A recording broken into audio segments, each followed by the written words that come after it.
श्री श्री राधा रमणो जयति भजनिताय गौर राधे श्याम जप हरे कृष्ण हरे राम। चरित सुधा श्री श्रीमद राधा रमण चरणदास देव बाबा जी महाशय। बड़े बाबा का जीवन चरित्र। मूल बंगला संपादक प्रकाशक श्री रामदास बाबा जी।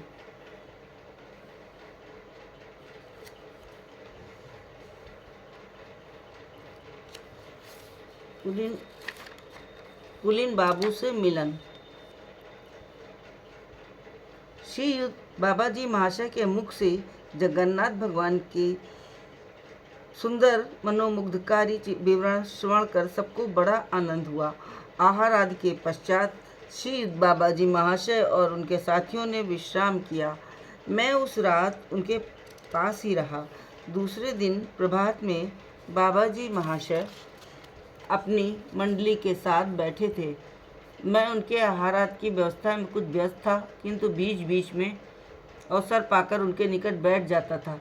धीरे धीरे बहुत से लोग आने लगे। बाबा जी महाशय सबके साथ समभाव रख आदर पूर्वक आनंद पूर्वक हंस कर बात कर रहे थे। किसी के कुछ तत्व संबंधी प्रश्न करने पर बड़ी सरल भाषा में उसका उत्तर देते थे। किसी के साथ कोई विषय लेकर तर्क करना जैसे उनके स्वभाव के विरुद्ध था। कोई कुछ भी कहता, उन्हें विरक्ति तो होती ही नहीं थी, मानो संतोष की साक्षात मूर्ति थे। एक सज्जन ने पूछा, महाशय, भगवान को किस प्रकार पाया जा सकता है? बाबा जी, भगवान को चाहने से ही उनकी प्राप्ति होती है। सज्जन, क्या केवल चाहने मात्र से भगवान मिल जाते हैं? बाबा जी, अवश्य मिल सकते हैं। भगवान स्वयं हमारे बनने के लिए व्याकुल रहते हैं, परंतु हम वास्तव में उन्हें चाहते हैं। सज्जन, आपके कहने का अर्थ है कि हम भगवान को नहीं चाहते? बाबा जी, नहीं, मेरा आशय है कि हम वास्तविक रूप से भगवान को नहीं चाहते। संसार के सामान्य अर्थ के लिए हम जितना कष्ट उठाते हैं, अपने पुत्र कन्यादि की किसी प्रकार की व्याधि को दूर करने के लिए जितना परिश्रम करते हैं, एक एक वासना की तृप्ति के लिए जितनी चित्त की एकाग्रता और कष्ट सहिष्णुता का परिचय देते हैं, भगवत प्राप्ति के लिए उसकी सहस्त्रांश भी एकाग्रता और व्याकुलता हमारे अंदर है क्या? हम सब अपने अपने सुख के लिए लालायित रहते हैं। यदि किसी अंश में भगवान को चाहते भी हैं तो वो भी अपने सुख के लिए। सज्जन, मानव जीवन की प्राप्ति का विषय क्या सुख के अतिरिक्त कुछ और हो सकता है? बाबा जी, मानव जीवन की प्राप्ति का विषय है आनंद, सुख नहीं। सज्जन, आनंद और सुख में पार्थक्य क्या है? बाबा जी, सुख महाकाया कल्पित है, आनंद नित्य और सत्य है। सुख अपने लिए और आनंद दूसरों के लिए व्याकुल रहता है। आनंद अपने आप को दूसरों पर निछावर कर देना चाहता है।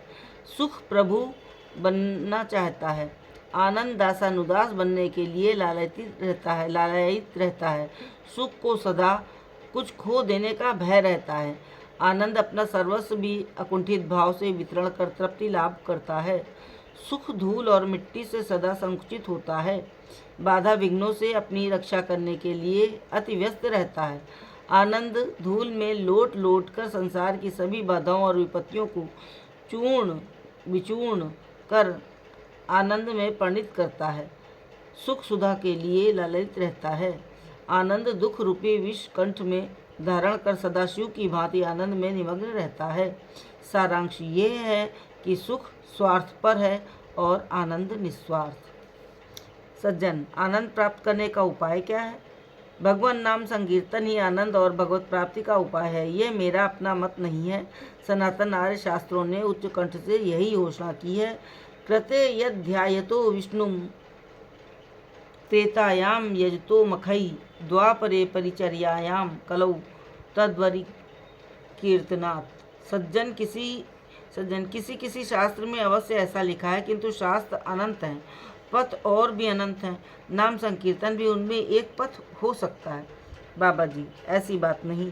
शास्त्रों में स्पष्ट कहा गया है, हरेर नाम हरेर्नामैव केवलम कलौ नास्यतेव गतिर अन्यथा। सज्जन, आपका आशय है कि कलिकाल में याग, यज्ञ, योग, तपस्या आदि का कुछ फल नहीं होता? बाबा जी, मेरा ही आशय नहीं, आर्य शास्त्र सभी स्पष्ट अक्षरों में यही कहते हैं। जैसे ध्यानात् दानात् जपात् योगात् यत् फलम भुवि विश्रुतम कीर्तनादेव कृष्णस्य तत्फलम जायते ध्रुवम। देखिए, पथ कोई भी है नहीं। सरल अंतःकरण और व्याकुल भाव से चाहे जिस पथ का अवलंबन किया जाए, उसी से मनोरथ सिद्ध होती है। सरलता और व्याकुलता की ही विशेष रूप से आवश्यकता है। हमें ये भी देखना चाहिए कि पूर्वाचार्यों ने जो नाम संकीर्तन की व्यवस्था की है, वो देश काल पात्र के हिसाब से ठीक है या नहीं। योग आदि के लिए जैसी दीर्घायु होनी चाहिए, वैसी आजकल नहीं होती। इसके अतिरिक्त तो योग आदि के कठोर नियम संयम आदि का पालन करने के लिए जैसे शरीर को आवश्यकता होती है, वैसा शरीर भी हम लोगों का नहीं, क्योंकि कलियल दुर्बल जीव अन्न के सहारे जीवित रहता है। देश की अवस्था भी याग यज्ञादि के प्रतिकूल ही है।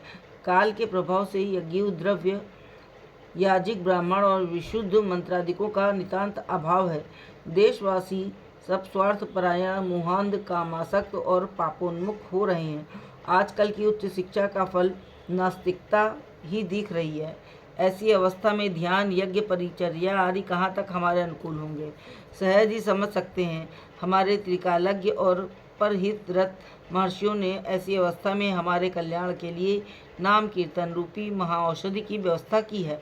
इस महाऔषधि को हम भूल न जाएं, इसलिए वैद्य रूपी श्री कृष्णचंद्र ने श्रीधाम नवद्वीप में श्री गौरांग रूप में अवतीर्ण हो स्वयं इसका याजन कर हमें रोग मुक्ति का मार्ग दिखलाया है।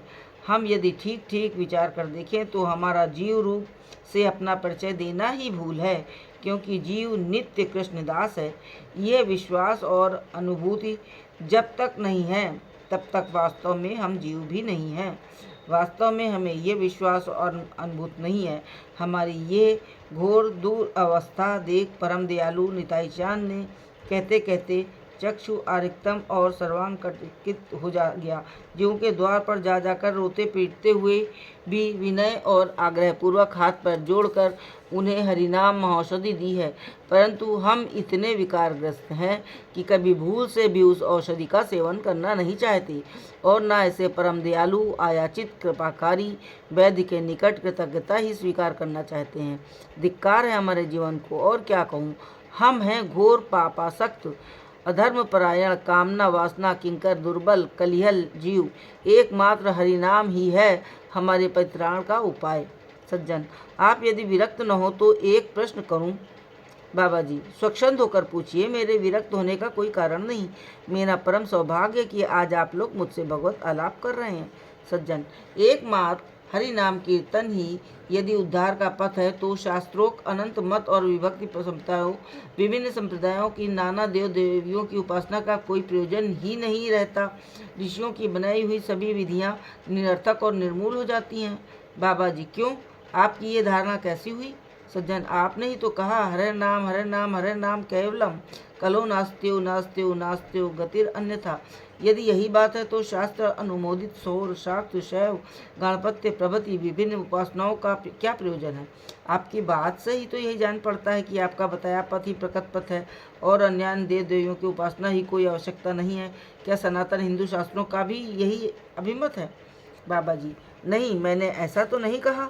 सनातन हिंदू शास्त्रों का ये अभिमत कभी नहीं है। देखिए, वृक्ष में लाखों पत्ते होते हैं, किंतु दो पत्ते भी एक प्रकार के नहीं होते। जगत में कोटि कोटि मनुष्य हैं, पर कोई दो मनुष्य आकृति में बिल्कुल एक से नहीं है। पर जिस प्रकार विश्व में एक और वैचित्र्यमय पार्थक्य है, उसी प्रकार दूसरी ओर सामंजस्य भी है। जिस नियम के कारण वृक्ष के पत्ते झड़कर पृथ्वी पर गिरते हैं, उसी नियम के अधीन रहकर चंद्र, सूर्य, ग्रह, नक्षत्र इत्यादि चक्कर लगाते हैं।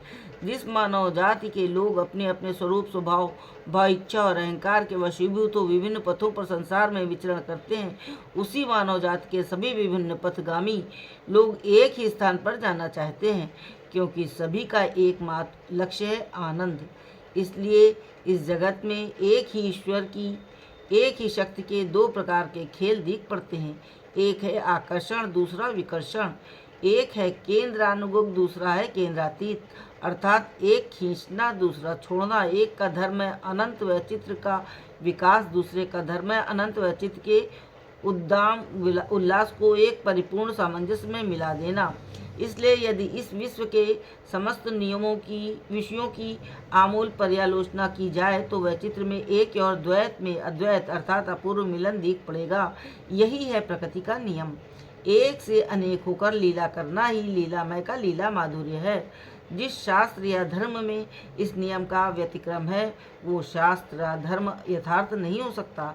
हमारे सनातन आर्य शास्त्र या आर्य धर्म में कहीं भी इसका व्यतिक्रम देखने में नहीं आता, इसलिए ये वो यथार्थ है। हमारा सनातन आर्य धर्म प्रकृत सत्य धर्म मानव की पूर्णतम परिणति का एकमात्र उपाय है और अन्य धर्मों में सर्वोत्कृष्ट इसलिए है कि यह वह चित्र में नाना तत्व में एकत्व की उपाधि कराता है, पूर्ण सामंजस्य स्थापित करता है।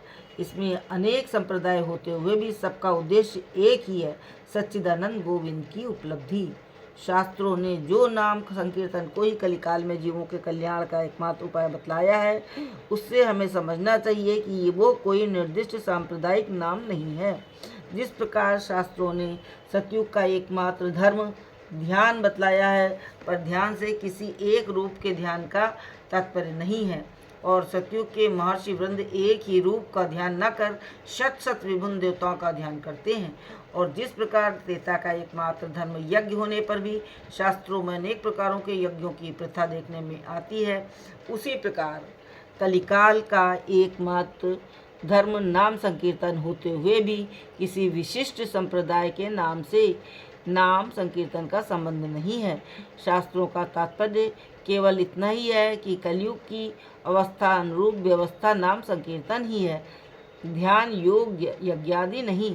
रूप रस गंध शब्द स्पर्श की आकार स्वरूप सच्चिदानंद में पूर्णतम वस्तु की जीव अपनी अपनी रुचि के अनुसार अनंत पथों द्वारा प्राप्त करके अनंत मतों द्वारा जानते, अनंत रूपों से अनुभव करते और अनंत रूप रस गंध शब्द स्पर्श द्वारा आस्वादन करते हैं। यही यथार्थ तत्व है। यदि हम कहें कि अनंत को एक ही पद से प्राप्त किया जा सकता है या एक ही प्रकार से उसका अनुभव किया जा सकता है, तो यह कदापि प्रकट पद नहीं कहा जा सकता। जय जय श्री राधे, जय हो बड़े बाबा की।